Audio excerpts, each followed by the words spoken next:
अस्सलाम वालेकुम नाजरीन। ड्रामा सीरियल समझौता की नेक्स्ट एपिसोड में आप देखेंगे। एक तरफ तो वकार साहब को ये मालूम हो जाता है कि नरगिस का एक्स हस्बैंड उससे मिलने आया था। वो अब नरगिस से बदगुमान होकर बैठे हैं और साथ ही उसे गिला भी करते हैं। मैं 3-4 दिन दूर क्या गया, आपने रास्ता बदलने का फैसला कर लिया। नरगिस बताने की कोशिश करती है मगर वो कुछ नहीं सुनते और कॉल भी काट देते हैं। जबकि उधर सरमत, जिसका शानजे की दौलत पर बस नहीं चल रहा, मगर वो फिर भी पूरी कोशिश में लगा हुआ है कि अपनी बीवी के हिस्से की सारी जायदाद का हिस्सा मैं ले सकूं।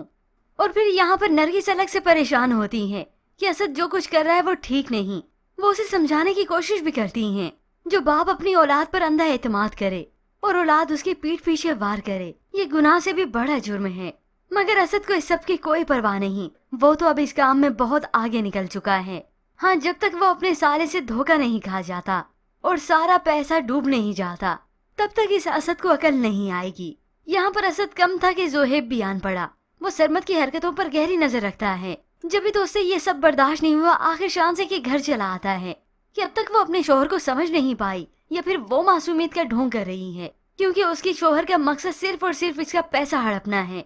जोहेब उसे बताता है कि उसका तुमसे शादी का मकसद सिर्फ और सिर्फ पैसा और दौलत हासिल करना है। उसका वो बस नहीं चला तो वो नरगिस आंटी के जरिए डैड के ऑफिस आ गया।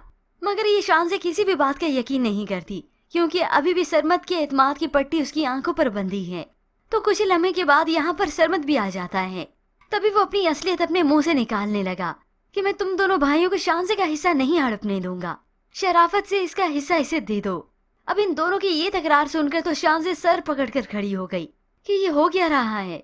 अब उसे इस बात पर हैरत हुई कि सरमत ने ऐसा क्यों कहा, मगर बाद में सरमत उसी पे ही डाल देगा कि तुम्हारे भाई लालची हो चुके हैं, तुम्हें अपना हिस्सा लेना चाहिए। शानजे ये सब नहीं करना चाहेगी, मगर सरमत तो करेगा, क्योंकि उसका असल मकसद भी तो यही था।